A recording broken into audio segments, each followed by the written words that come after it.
Well, as the Republican frontrunner for president, the attacks on Rick Perry are starting to add up. So are a different set of numbers as reporters dig into this claim from Monday night's debate. The company was Merck, and it was a $5,000 contribution that I had received from them. I raised about $30 million. And if you're saying that I can be bought for $5,000, I'm offended. Michael Isikoff is NBC News national investigative correspondent. All right, so it wasn't $5,000. That's the number one aspect of this. All right, lay through this. The relationship between Rick Perry and Merck. Right. It's complicated, shall we say. Complicated and a lot more extensive than Perry let on. In fact, 28,500 is the amount of Merck contributions to Perry's gubernatorial campaign, far more than that 5,000. In addition, there were about $377,000 that were contributed by Merck to the Republican Governors Association during a period that Perry was the chairman of the organization and its finance chairman. So this, you put it together, you got over $400,000, far more extensive than Perry was. And let's dig into what Merck was up to at the time. As you were telling me off camera, Merck was on a lobbying campaign, so they were probably giving a whole bunch of the DGA too, because they were trying to get states to do what Rick Perry did, which was mandate the vaccine. Nationwide lobbying campaign to mandate this vaccine. Perry's executive order would have made Texas the first state to do so, the first in the country.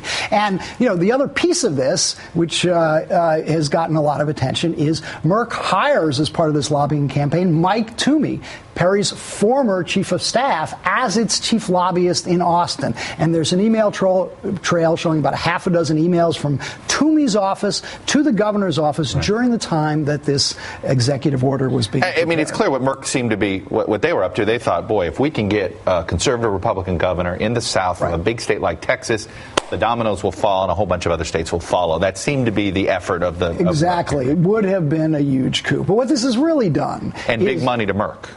Of course. Yes. Oh, they could have made, hundreds of millions, if not billions, from this. But I think what this really has done is open the door to the crony capitalism charge that has sort of plagued Perry for the last several cycles in his gubernatorial campaigns. And, to a certain extent, there's always been this sort of pay-to-play culture in Texas. Southern governors in general. This tripped up Bill Clinton back in the day. And, of course, the question always is, how far does it go? And with Perry, the allegations are, and there's plenty of examples of him taking it to the outer limits. You look at the contributions to Perry's gubernatorial campaign, where there are no limits in Texas. $2.5 million from Bob Perry, that huge Texas home builder. What does he get? Legislation that curtails lawsuits against faulty homes. Harold Simmons runs a nuclear waste dump in West Texas. $1.1 million. What does he get? State approval from a Perry-appointed board. So there's example after example where this has come up, and it's you're going to see as the campaign unfolds